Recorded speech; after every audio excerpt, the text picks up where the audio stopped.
Bismillahirrahmanirrahim. Alhamdulillahilladzi khalaqal mauta wal hayata liyabluwakum ayyukum ahsanu amala wa huwal azizul ghafur. Asyhadu an la ilaha illallah wa asyhadu anna Muhammadan abduhu wa rasuluh. Wa nusalli wa nusallim ala sayyidina Muhammadin wa ala alihi wa sahbihi ajma'in. Radina billahi rabba wa bil islami dina wa bi Muhammadin nabiyyin wa rasulah. Tuan-tuan muslimin yang dirahmati Allah sekalian, Assalamualaikum warahmatullahi wabarakatuh. InsyaAllah tuan-tuan, malam ni kita menyambung lagi pengajian kitab Qasasul Anbiya karangan Imam Ibn Kathir. Kita masih lagi dalam bab kisah Nabi Allah Yusuf AS, dan dalam bab-bab yang awal lah, no? Bulan lepas saya ingat kita cerita tentang asbab nuzul ayat yang mana Allah Subhanahu Wa Taala sebut tentang nahnu naqussu alaika ahsanal qasasi itu. Kemudian kita cerita sikit tentang Bani Israel dan juga Ahlul Kitab. Malam ni kita nak sambunglah ayat seterusnya yang mana bila mana Nabi Yusuf AS bermimpi, kemudian dia ceritakan kepada ayahnya Nabi Yaqub, ya abati inni raaitu ahada asyara kawkaban wasyamsa wal qamar ra'aituhum li sajidin. Sadaqallahul azim. Kata Nabi Yusuf, ya abati. Abati ini kalau kita waqaf jadi abah lah. Wahai abah, inni ra'aitu ahada asyara kawkaban. Saya melihat 11 bintang. Wasyamsa, dan matahari, wal qamara, dan bulan. Ra'aituhum li sajidin. Saya melihat mereka itu sujud kepada saya. Maka bila Nabi Yusuf masa ni dia masih budak. Dalam ni menceritakan para ahli tafsir dan para yang lain mengatakan bahawa Yusuf bermimpi ketika dia masih kecil, iaitu sebelum pernah bermimpi basah. Maksudnya ulama tafsir bincang sampai tahu tu umur berapa yang kata mimpi ni. Dia budak ni kalau kecil, peringkat kanak-kanak ni, sebelum disebut sebagai kita ini mukallaf, sebelumnya itu disebut sebagai mumayyiz. Mumayyiz ni dia belum mukallaf lagi, tapi dia mumayyiz ni bermaksud apa? Dia boleh membezakan, dia boleh tamyiz, dia boleh membezakan antara baik dan buruk. Kalau budak tu kecil, kita bagi kat dia satu bara api, satu coklat, bara api pun ambil telan, itu belum mumayyiz. Okey. Jadi dia akan sampai satu peringkat umur yang dia telah mumayyiz, tapi belum tentu dia balik lagi. Dia belum mukallaf. Mukallaf bermaksud apa? Dia ada taklif atas belakang dia. Dia ada taklif ni makna apa? Beban syariat. Beban syariat. Maksudnya bila mukallaf, maksud dia itu menanggung taklif itu, menanggung beban syariat yang dia dah perlu buat dah semua tu. Itu baliglah. Jadi dikatakan dalam ni Nabi Yusuf bermimpi tersebut ketika umur dia telah mumayyiz, tapi belum mimpi basah lagi, bermaksud belum baligh lagi. Baik. Setelah terbangun, Nabi Yusuf menceritakan mimpinya itu kepada ayahnya, yakni Nabi Yaqub. Setelah mendengar cerita Yusuf mengenai peristiwa yang dialami di dalam mimpinya, ayahnya iaitu Nabi Yaqub menjadi tahu bahawa dia akan memperoleh kedudukan yang tinggi dan darjat yang mulia di dunia dan di akhirat, di mana kedua-dua orang tuanya dan saudara-saudaranya itu akan tunduk kepadanya. Bila cerita kepada Nabi Yaqub ni Nabi. Jadi Nabi Yaqub boleh tahu dah, anaknya ini Nabi Yusuf ni akan diangkat oleh Allah Subhanahu Wa Taala pada kedudukan yang tinggi di dunia dan di akhirat. Bahkan nanti akan sampai satu ketika kedudukan Nabi Yusuf itu lebih tinggi daripada ayahnya dan maknya dan daripada adik-beradiknya, sampai mereka semua akan tunduk hormat kepada dia. Sujud itu bermaksud bukan sujud sembah, sujud hormat. Sama lah macam ketika mana Allah kata kepada para malaikat, usjudu li Adam fasajadu illa iblis tu kan. Sujud kepada Nabi Adam. Sujud tu bukan bermaksud sujud sembah, tetapi sujud tu tunduk hormat. Hormat. Hormat Nabi Adam. Sujud kepada manusia tak boleh langsung sujud pada manusia. Nabi SAW sebut dalam satu hadis, kalaulah sujud itu boleh dibenarkan sesama manusia, aku nak suruh isteri sujud kat suami. Tapi tak boleh lah, tak dibenarkan lah. Tapi Nabi kata kalau dibenarkan, maksudnya tak boleh lah. Tapi nak kata beratnya suami itu kepada seorang isteri tu, suami tu cukup berat, cukup tinggi kedudukan dia. Dia bukan member, dia bukan kawan. Even bila kita sudah berkahwin, suami kita itu isteri itu bila dia berkahwin, suami dia lebih besar daripada bapa dia. Minta maaf lah, tapi itu hakikat di sudut agamanya. Bahkan selepas suami dia, siapa nombor 2? Mak mentua dia. Lepas tu bapa mertua dia. Lepas tu baru mak dia. Tapi suami pun tengoklah, kan nak gunakan kuasa itu untuk nak melarang isteri dia untuk rapat dengan mak ayah pun tak boleh juga, kan? Tengok kedudukan lah, dia ada maqasid dia, tak apalah. Tapi sesama manusia tak boleh sujud lah. Kita nak salahkan orang tunduk cium tangan pun jangan kita rendah rokok lebih sangat. Orang kadang-kadang kita, kalau orang salam kita, orang nak cium tangan, kalau kita tak mau bagi dia cium, kita kalau boleh kita jangan tarik lagi, orang tu rasa terhina, dan kita jangan perendah. Saya dulu ingat sama saya sekolah ada seorang tak masuk dia tak suka orang cium tangan dia, bagus lah, tapi bila kita nak cium dia tak suka, dia perendah. Bila dia perendah, kita akan lagi rendah tunduk kat dia tu, tak kena. Nak tarik pun tak apa sesuai, kita baru nak cium dia tarik, tak apa. Paling elok kita pegang belakang dia, kan, pegang belakang dia, macam tu. Saya tak bagi, saya tak mau tangan dosa banyak nak cium bah, kan. Kecuali anak murid sekolah tak apa. Sebab saya ingat dia budak pada kita ajak dia sekolah, kan. Kalau lain pada tu saya tak mau. Saya tak mau. Redang suruh tahnik budak, kan. Saya tak mau. Reti kan tak reti, tapi saya tak mau. Tangan kita kenal diri kita siapa, kan. Tak berani. Tak maulah tangan ni yang masuk ke mulut budak. Tangan tak elok ni bagilah orang soleh tu, kan. Tak berani. Tak apalah, masing-masing orang lah, baik, tak apa. Maka bila Nabi Yusuf cerita macam tu, Nabi Yaqub kata apa? La takhsus ru'yaka, jangan ceritakan mimpi kau ala ikhwatika, kepada saudara-saudara kau, kan. Fayakidu laka kaida, depa akan buat fitnah kepada engkau. Mereka akan rancang pembohongan, rancang huru-hara kepada hang. Nabi Yaqub dah pesan dah kepada Nabi Yusuf, mimpi ni menarik, hang akan dapat benda besar, tapi hang jangan cerita kat abang-abang hang, sebab mereka akan plot sesuatu untuk hancurkan hang. Tuan-tuan, polemik tentang mimpi ni dia kembali orang kata macam mana, kembali dipercakapkan. Sebenarnya daripada dulu lagi tentang isu mimpi ni. Cuma sekarang ini mimpi diperdagangkan secara mewahnya. Saya minta maaf sebut macam tu. Orang-orang mula menggunakan kaedah dalil-dalil mimpi untuk membenarkan perbuatan dia, untuk mengesahkan, mengatakan, memberi keabsahan kepada sesuatu perbuatan dia. Ini salah. Islam tidak menghalang mimpi. Bahkan dalam banyak hadis Nabi SAW bertanya kepada para sahabat tentang barang siapa yang mimpi semalam, aku nak tolong takwil. Bahkan hadis Sahih Bukhari, Muslim tentang peristiwa Isra' dan Mi'raj, ada banyak kisah dalam tersebut. Antaranya ialah kisah Nabi mimpi, bukan Isra' dan Mi'raj. Misalnya kisah Nabi melihat orang yang memecahkan kepala dia dengan batu, kemudian kepala tu elok balik, pecah balik. Nabi tanya Jibril, ya Jibril, siapa ini? Maka Jibril mengatakan, inilah orang yang memberatkan kepala mereka untuk solat. Itu adalah mimpi Rasulullah SAW. Nabi mimpi, Nabi dibawa oleh malaikat pada satu malam melihat banyak kejadian, banyak peristiwa itu mimpi.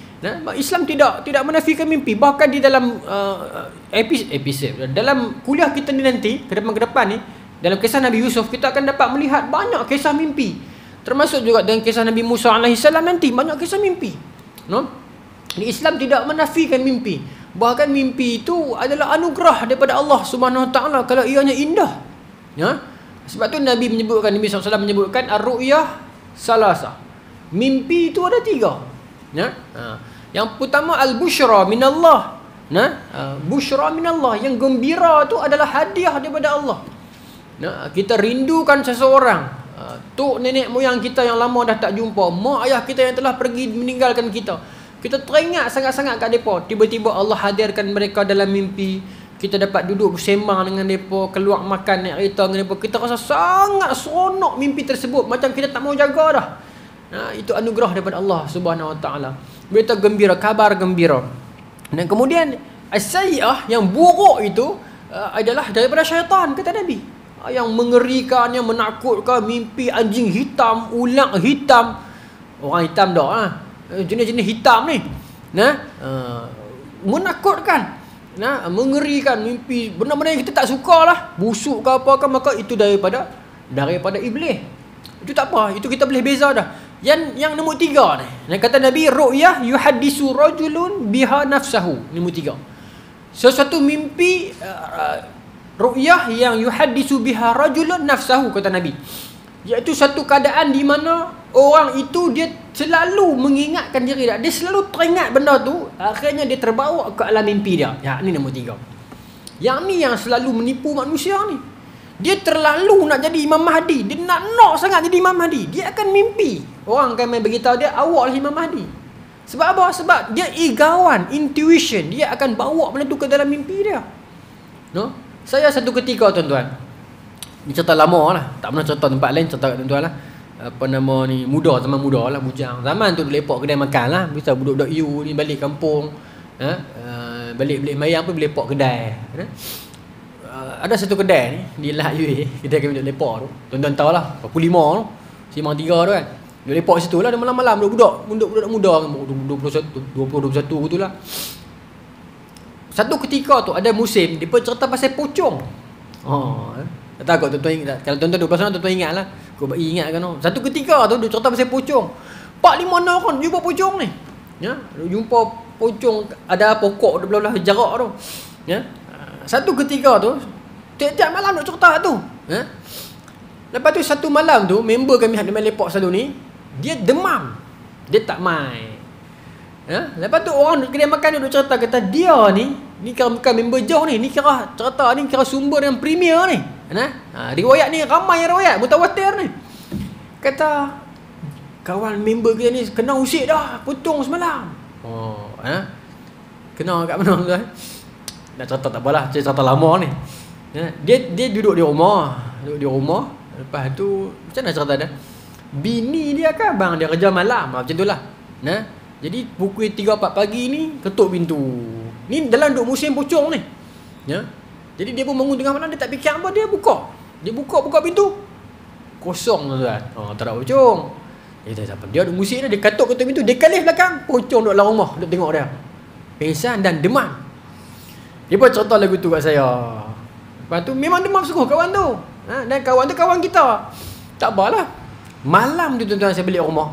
Nak cerita igawan ni. Saya tidur malam, saya mimpi pocong sungguh. Pocong melompat saja ni. Tapi yang nak habaq kata rajulun yuhaddisu biha nafsahu ni, yang Nabi sebut ni, betul ya tuan-tuan. Saya duduk mimpi dalam tu, pocong duduk terbang, duduk lompat main rumah saya. Rumah saya masa tu dalam sikit lah.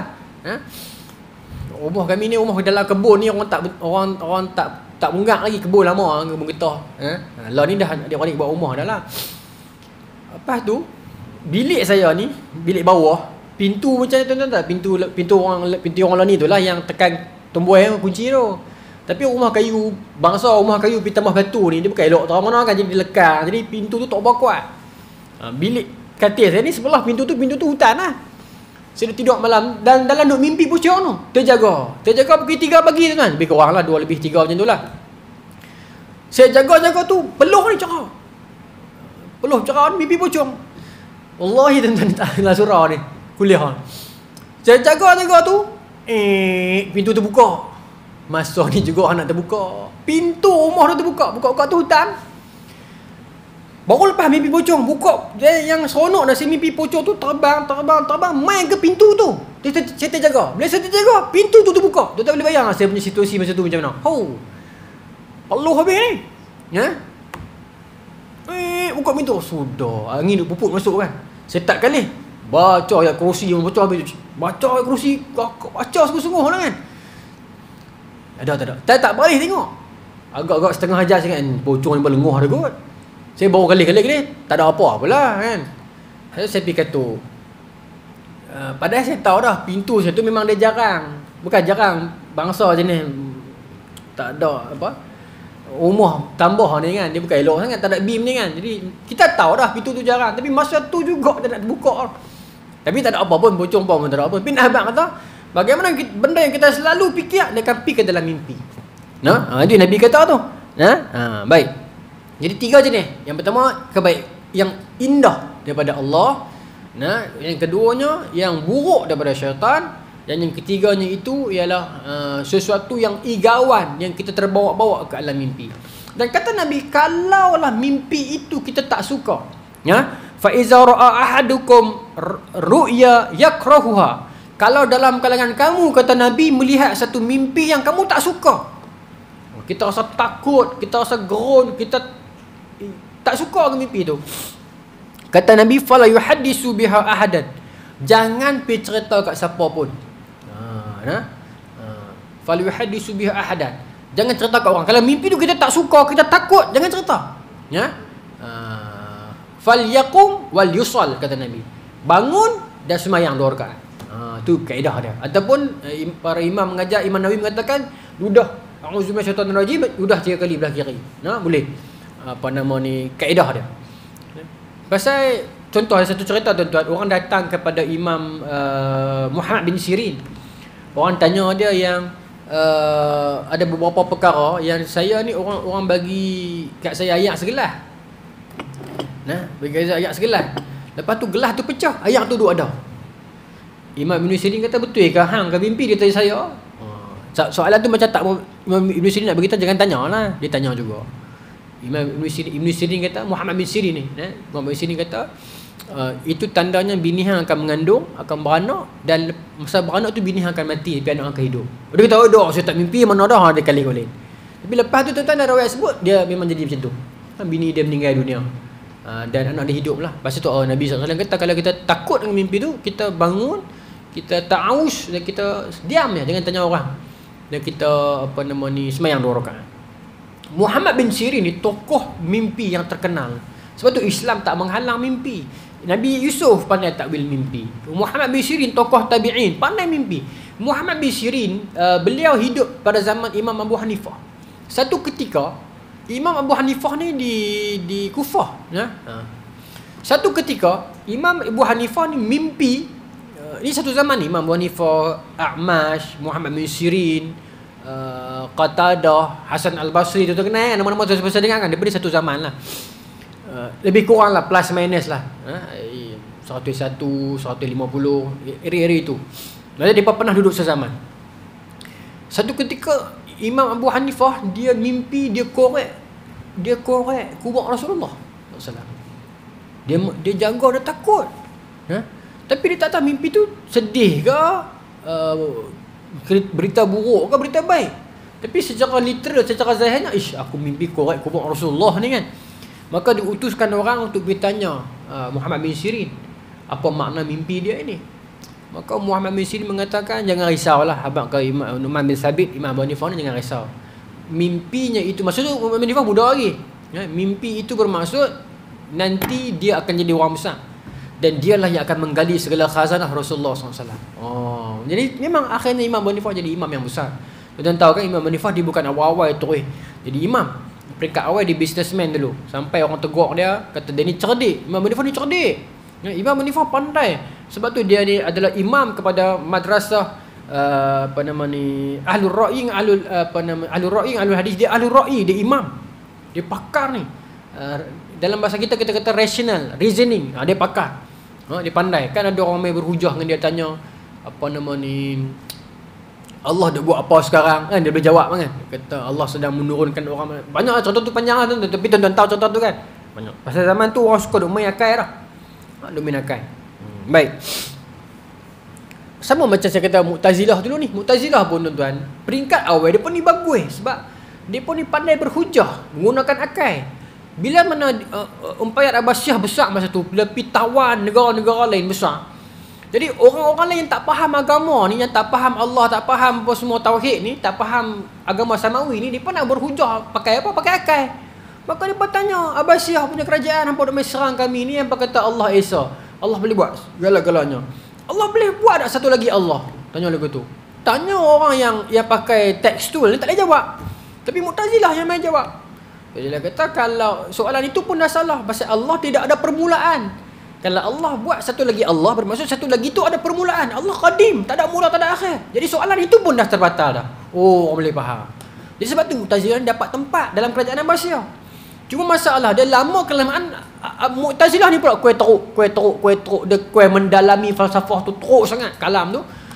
Sampailah jadi mihnah, dia pula penanya orang. Akhirnya datanglah Hanabilah, lepas tu datanglah Asy'ariyah yang memurnikan balik. Itu sejarah dia lah. Tapi pokoknya reasoning itu. Baik. Itu tentang mimpi. Ada seorang lagi tuan-tuan, ulama Salafus Soleh, beliau wafat tahun 277 Hijrah. Allahumma shalli ala Muhammad. Yusuf Sufyan nama dia. Yaqub bin Sufyan tokoh muhaddis lah.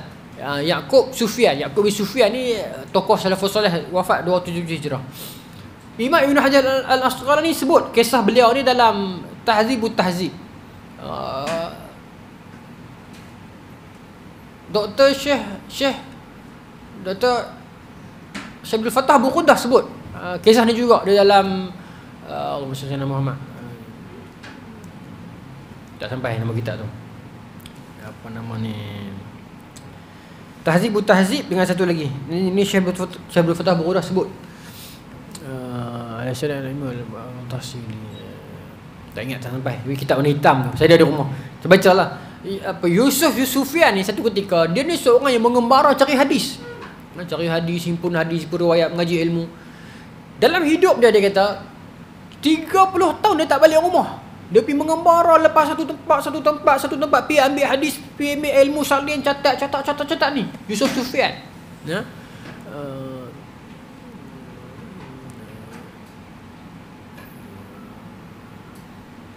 Allahumma shalli ala Muhammad. Ala sabri ulama. Ala syada. Tamai nama kitab tu.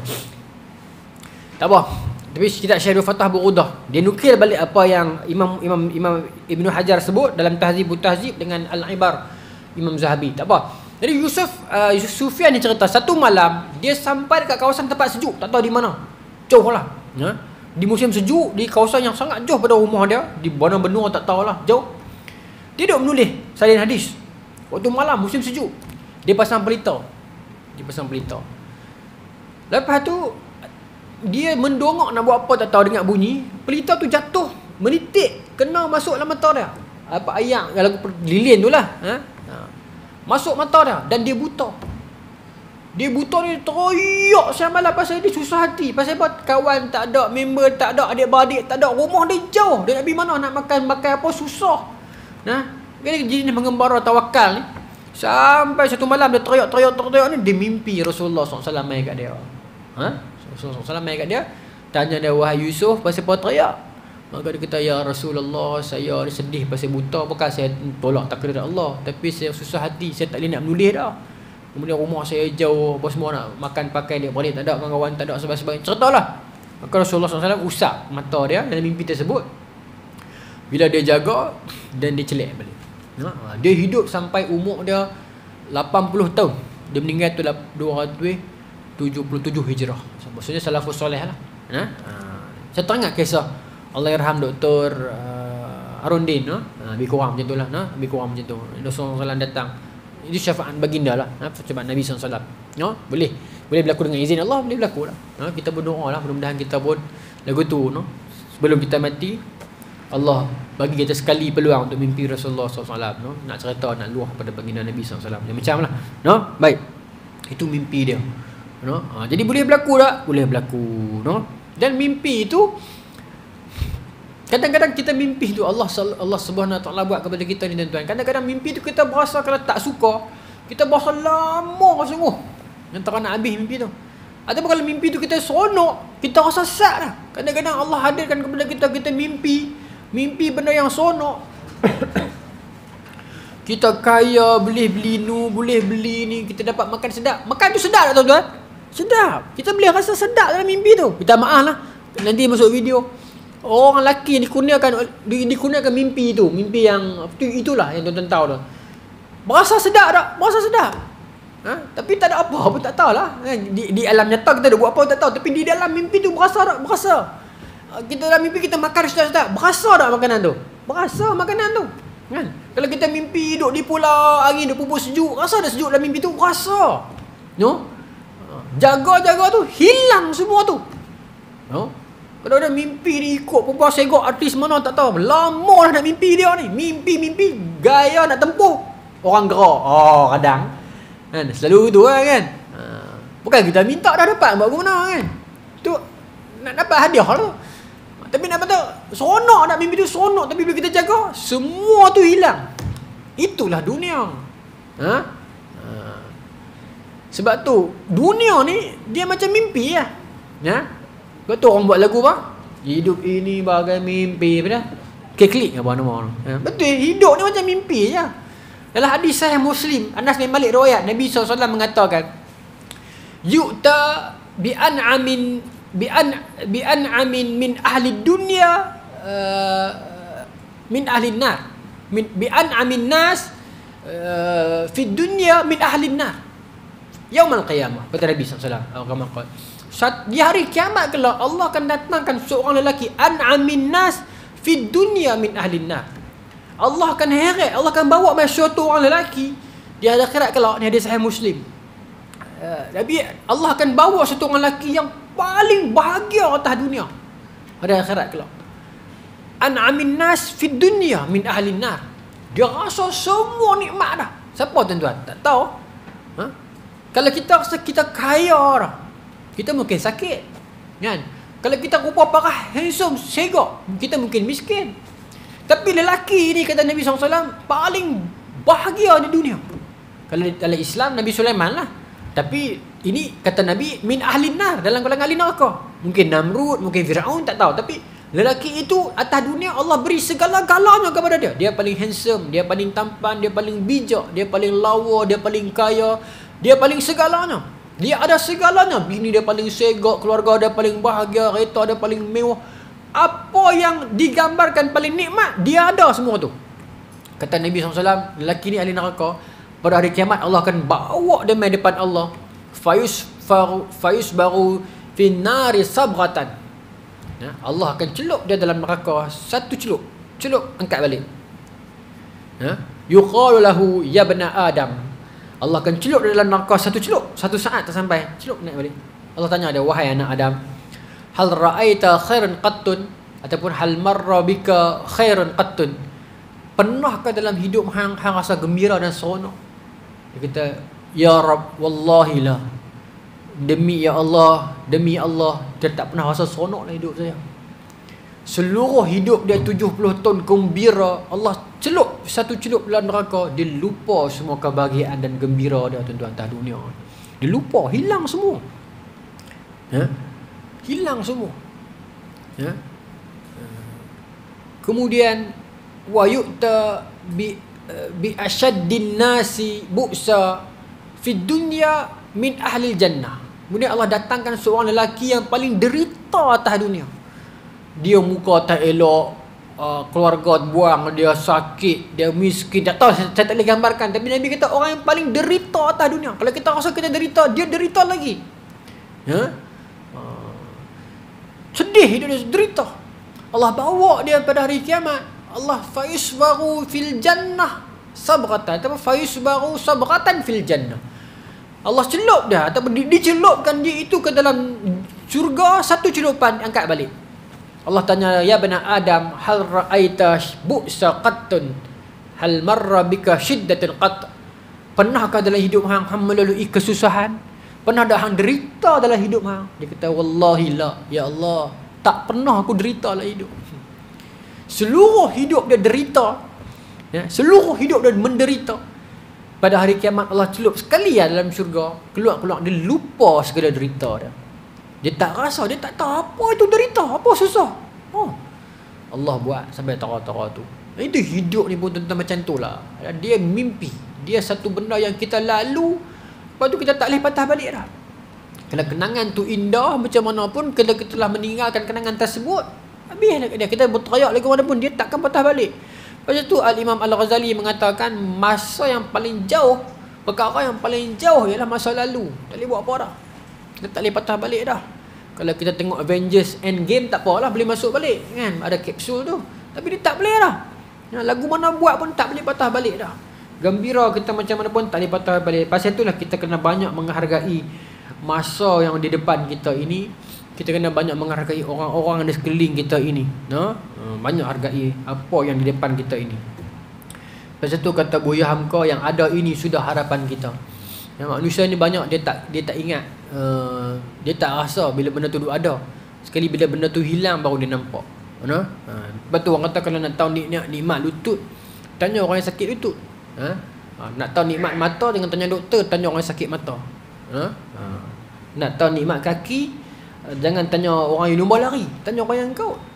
Dia tahu bila dia sakit baru dia tahu nikmat tu macam mana. Baik. Sambung panjang mimpi ni. Jadi kesimpulannya tuan-tuan, mimpi ni boleh tak boleh? Islam terima tak? Terima. Ikut kaedah dia. Sampai akhir zaman ada kau boleh takwil, ada. Cuma kita tak tahu siapa ya. Ada orang yang boleh takwil, yang pandai takwil, cuma kita tak tahu siapa. Lah ni keluar buku banyak tafsir mimpi pula, tak tahulah siapa yang tulis tu. Dia macam-macam pula. Jadi kalau kita tak pasti, was-was, macam Nabi kata, fala yuhaddisu biha ahadan, jangan cerita kat siapa pun, falyaqum wal yusall, bangun sembahyang. Dan senantiasalah mimpi itu akan menghiasi kehidupan kita. Kadang-kadang Allah hiburkan kita dengan mimpi yang indah, kadang-kadang Allah tegurkan kita dengan peringatan dan mauizah, dan kadang-kadang kita itu dibuai oleh kita punya intuition, kita punya igauan. Saya jumpa kes macam ni banyak tuan-tuan. Baru ni jumpa pula orang tak mesej kat saya minta tolong adik-beradik dia seorang. Kes macam ni jugalah. Nak pergi di Banjaran Titiwangsa dah. Pasal apa? Pasal Imam Mahdi nak keluar dah. Ni cerita betul tuan-tuan. Jadi minta tolong saya pasal dia tu kerja kerajaan, kerja elok. Nak lari pergi duduk sana dah. Pasal apa? Pasal nak lawan, pasal nak kumpul dengan Bani Melayu semua. Di atas Banjaran Titiwangsa tu. Ni pun penyakit juga tuan-tuan. Kemudian bila kita kata salah, dia salah apa Ustaz? Dia mimpi sungguh. Memang dia mimpi pasal duduk teringat benda tu. Minta maaf. Dia teringat sangat benda tu, akhirnya dia akan mimpi. Sebab tu kita kena berbalik kepada Quran dan hadis dan kata-kata ulama. Nabi dah sebut dah, kalau orang tu dia sering duk pikir, dia mesti mimpi. Dan bila dia mimpi, dia tak ada kata benda tu confirm betul. Siapa betul? Pasal saya mimpi dah. Mimpi muka satu orang tok guru. Bukan tok guru pun, pakai jubah berserban semua ni, kemudian duk cerita benda-benda merapu lah, Mahdi lah, apa semua ni. Bukan Imam Mahdi tu merapu, tak merapu. Tapi dia duk cerita ni, Imam Mahdi kan keluar kat kampung ni, orang Bali, orang Sidam, kanan Sidam kiri, dia cerita ni. Hang ni di belakang hang ada 99 orang rijal ghaib yang menjaga hang. Hang ni adalah bidadari syurga. Kawan melompat, perempuan pula dia dengar lagu tu. Dia mimpi dandan muka tok guru tu. Nikah boleh kat dia. Saya tak elok saya tahu saya orang ambil tak sebut nama tak apa kan. Saya sedih, saya sedih. Awak jadi macam tu. Ni nak bersiap akhir zaman ni, nak lari dah, nak pindah dah. Bila kita tanya, kita kata tak boleh macam ni. Tak apa, saya tak tahu, kami mimpi. Sebab tu agama ni dia bukan cerita main lagu tu. Dia bukan benda yang main. Kita tak boleh nak ukur, tak boleh. Ada bab yang agama ni kita tak boleh ukur, yang kita sami'na wa ata'na. Betul? Bila perkara-perkara ghaibiyat ni, perkara yang tinggi-tinggi ni. Tapi ada perkara yang agama bagi kita ruang untuk ukur. Untuk ukur dia. Untuk kita boleh nilai benda ni betul ataupun salah. Klaim-klaim orang pasal tu, bila ulama bincang, kalau orang tu mimpi Rasulullah mai beritahu apa-apa, adakah dia jadi syariat baru? Ulama bincang. Dia tidak dikira. Dia tidak dikira sebagai hadis yang baru, tak dikira begitu. Dia adalah untuk orang tu seorang. Jadi begitu. Bincang pula kalau orang tu melihat Rasulullah dalam mimpi, adakah dia dikira sahabat? Ulama bincang benda tu. So dalam itu bincang. Tuan-tuan, zaman lah ni dia jadi mampu habis. Dia bincang habis segala. Saya tak tahu nak abang saya.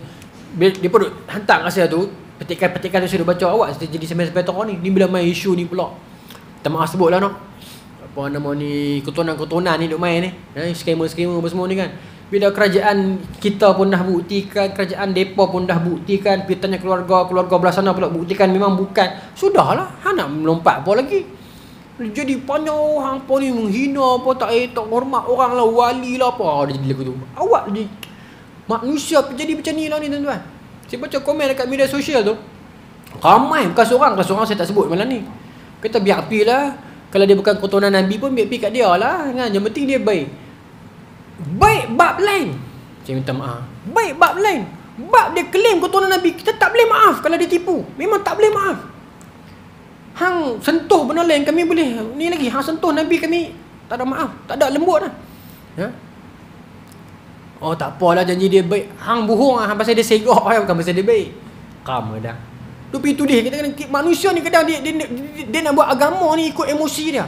Tak apalah, dia bukan kacau orang pun. Dia kacau orang pasal dia mengaku aku geram ni. Tak boleh sakit hati tuan-tuan. Tak boleh buat agama macam tu, tak boleh. Ya. Kalau ada kata satu orang dua ustaz yang mengajak silap, tak apa. Kita faham silap. Saya pun silap banyak ni. Tak apa, kita boleh faham apa betul. Tapi bila hang menipu, hang menipu pula atas nama Rasulullah SAW yang kita sayang. Tak ada maaf, tak maaf. Jenis ni tak ada. Tak tahu lah. Tak ada ruang untuk berlembut. Tiba-tiba kita pergi main ni, tak apalah, kok mana pun dia bagus. Aku nak ram ni apa ni? Tak tahu. Bukan cara. Pasal dulu awal-awal dulu pun kerajaan dah bagi tahu dah. Mufti semua dah abang dah. Tak percaya tak apa. Ni dia keluar terbaru pula statement yang ada rasmi banyak pergi tanya pula dekat apa lajnah dekat apa Wazani di sana, tanya semua dah selesai. Tanya di belah Morocco, tanya semua dah. Clear dah. Oh dak lawan juga. Habis. Kata kita pula jahat. Tak tahulah. Nabi jangan sentuh Nabi kami. Tu ya. Jangan main lah. Rasulullah jangan main. Jangan merosakkan keturunan. Jangan berdusta. Orang dusta atas nama kita pun kita kadang, tuan-tuan. Orang dusta atas nama kita pun kita kadang. Sentuh Nabi kita. Man kadzaba alayya muta'ammidan falyatabu' maq'adahu minan nar. Siapa yang berdusta dengan sengaja atas nama Nabi, disediakan untuk neraka. Taklah saya nak menerakakan orang, tapi itu hadis lah. Faham ambil lah. Kita ada ruang untuk bersangka baik. Tapi bila dah terbukti semua tu cukup lah. Tak apalah. Sudah, jangan duk main dah. Sudah. Kita pun istighfar, kita pun dah tersilap dari itu. Istighfar. Tolong kupas-kupas pun istighfar, sudah cukup. Tak apalah. Pahala untuk dia bab tu. Tapi bab nipu minta maaf. Tak apalah kalau kita main dakwah kita ni alim ulama sungguh. Tak payah klaim keturunan siapa pun tak apa. Minta maaf, hatta keturunan Firaun bagi hang memang bagus, hang Islam bagus, warak bertakwa. Kita angkat. Sebab kemuliaan manusia itu kerana apa? Kerana takwa daripada Allah. Innallaha la yanzuru ila sawarikum. Allah tak tengok wajah kamu, wala ajsadikum, tak tengok jasad kamu. Tapi Allah melihat kepada hati kamu. Dan yang paling mulia kata Nabi di sisi Allah ialah orang beri bertakwa. Cukup. Itu saja. Kemudian orang yang ada ilmu diangkat oleh Allah Subhanahu Wa Taala.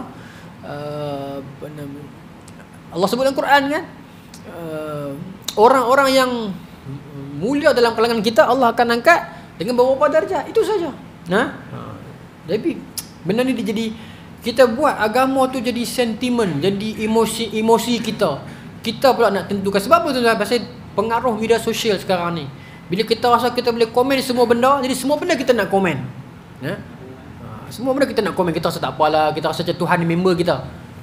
Tak apalah, asalkan niat baik, tak apalah ni, tak apa.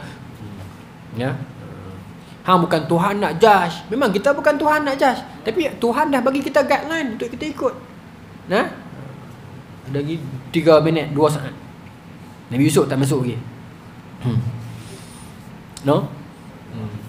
Tapi kita cerita pasal mimpi lah. Pasal mana kita nak pergi banyak pasal mimpi ni. Jadi jelas kepada kita tuan-tuan, mimpi Islam tak menolaknya. Tapi Islam bagi kaedah dalam kita nak menanggapi mimpi tersebut. Maka tuan-tuan, bila Nabi Yusuf cerita lagu tu kepada ayahnya, maka ayahnya mengatakan, la takhsus ru'yaka ala ikhwatika fayakidu laka kaida. Jangan kamu cerita kepada adik-beradik kamu kerana mereka akan hancurkan kamu. Samalah tuan-tuan. Dalam hadis tadi Nabi beritahu tadi kan, fa iza ra'a ahadukum, barang siapa dalam kalangan kamu melihat dalam mimpinya yakrahuha, sesuatu yang dia tak suka ataupun sesuatu yang dia tak pasti, fala yuhaddisu ahadan, jangan kamu sampai kat siapa-siapa pun. Sama. Ini kita pergi cerita ke orang, buat grup Telegram pula, buat gerakan pula jadi mampu. Baik. 1 minit 58 saat. Bulan lepas bulan puasa kan? Saya tak ada bulan puasa. Bahaya pula kan. Baik. Maka tuan-tuan, adakah Nabi Yusuf cerita kepada adik-beradik dia? Allah Taala tak ceritalah, cuma adik-beradik dia memang tak suka dah kat dia. Benda ayat ni akan sambung lah. Ayat ni sambung. Bila mana adik-beradik dia duk bincang lah sama-sama mereka. Ni cara Nabi Yusuf tak cerita ni. laqad kana fi Yusuf wa ikhwatihi ayatul lis-sa'ilin idh qalu li Yusuf wa akhuhu ahabbu ila abina minna wa nahnu usbatun inna abana la fi dhalalin mubin. Kita akan pergi ayat tu dah bulan depan insya-Allah. Maknanya walaupun Nabi Yusuf tak cerita, tapi abang-abang ni tuan-tuan ingat tak kita cerita bulan sebelum ni mai mana Nabi Yusuf ni? Ingat tak kita cerita Nabi Yaakob menikah dengan bini ni? Ingat tak kalau tuan ingat balik saya cerita yang Lia, Zulfa, yang masing-masing ada pula apa? Lia ada dia punya hamba perempuan dia, Zulfa ada hamba perempuan dia, ingat tak? Lepas tu masing-masing pakat sedekahkan hamba dia kepada Nabi Yaakob. So Nabi Yaakob mendatangi 4 orang perempuan, dapat anak, kan? Jadi itu yang dapat anak ramai tu, 11 orang tu. 12 orang tu. Ya. Bani Israel tu. 12 orang tu. Ruwaibi, Syamun, Yahuza, Yashaqar, Zabulun, Jad, Dan, Naftali, Yusuf, Bunyamin tu satu tu 12 orang tu. Ya, sampai ke hari ni lah. Cuma kalau kita tengok dalam sejarah Yahudi, 12 tribe di situ memang ada sampai zaman Nabi Musa. 12 tribe di situ, kan Nabi Yusuf lagi awal daripada Nabi Musa. Sampai zaman Nabi Musa masih ada 12 tribe di situ, 12 puak itu. Masing-masing pi pada 12 orang ni lah. Ya. Masih ada lagi. Sebab tu bila Nabi Musa bawa depa berjalan, depa yang depa lepak ayak tu, kan Allah kata kepada Nabi Musa, idrib bi asakal hajar. Katok tongkat hang dekat batu. Okey, dia akan keluar fan fadrat, kan, akan keluar 12 mata air. Ya, qad alima kullu unasin. 12 orang tu depa akan tahu depa nak minum yang mana. Maksudnya depa akan minum ikut 12 saluran itu. 12 puak tu ada lagi. Sampai satu zaman depa ni buat perangai Raja Akadia, kan, Assyria, Raja Nebukadnezar mai ranapkan depa ni, dan 10 puak itu dibawa lari hilang daripada dunia. Dia the lost 10 tribes of Jews. 10 puak Yahudi yang hilang. Bukan hilang tu bermaksud depa raid macam kapal terbang segitiga bermuda pada tak. Dia hilang dalam sejarah dunia. Maksudnya berasimilasi dengan kaum ni masuk kaum ni macam tu. Ya. Tinggal 2 ya. Yahuza dengan Levi kot, ingat. Yang ni hilang. Di mana yang kalau ikut ahli sejarah mengatakan lagi 10 tu dah beri masuk dengan kaum lain dah. DNA dah campur-campur dengan kaum lain. Akhirnya yang lagi 10 tu nanti akhir zaman dia yang akan lawan dengan Yahudi lawan ni balik. Dia ada darah Yahudi tapi dia ada asimilasi dah. Dalil apa dalil? Dalam surah As-Sah ayat lah sekali. Bila mana Nabi, saya tutup dengan ini, Nabi Isa tanya, Allah tanya, Nabi Isa tanya, apa nama ni, man ansari ilallah, siapa yang nak tolong agama Allah? Qala al-hawariyun nahnu ansarullah. Kemudian fa amana ta'ifatu min bani Israil wa kafara ta'ifah. Itu Allah sebut. Bani Israil itu akan berpecah dua. Fa amana ta'ifah yang beriman, wa kafara ta'ifah, dan ta'ifah yang tak beriman. Fa'ayyadna alladhina amanu ala aduwwihim fa asbahu zahirin. Dan Allah akan jadikan taifah yang beriman itu akan menewaskan yang taifah yang tak beriman itu. Jadi sebab tu sebagai sejarah mengatakan yang akan menghancurkan Israel nanti ialah Yahudi juga, tapi bukan yang Yahudi jahat ni. Bermaksud dia ada darah Yahudi tapi dia dah masuk dengan kaum lain dah. Dia dah berasimilasi, dia campur semua. Betul pakat klaim Yahudi pula kita lepas ni. Kan? Masalah pula itu kan. Dah lah saya tak tahulah tapi mungkin sebab berdasarkan ayat tersebut. Jadi dia 10 yang hilang tu salah satunya akan kembali sebab Nabi Yusuf juga keturunan daripada Bani Israel. Mungkin Jurai itu, Jurai Nabi Yusuf, kan, mungkin Jurai Bunyamin. Nabi Musa juga Bani Israel, kan. Jadi Allah Taala alam. Bismillahirrahmanirrahim. Allahumma razaqna fahman nabiyyin wa ifdal mursalin wa liman malakatil muqarrabin wa hdina fi hidayatil arifin bi rahmatika ya arhamar rahimin walhamdulillahirabbil alamin. Assalamualaikum warahmatullahi wabarakatuh.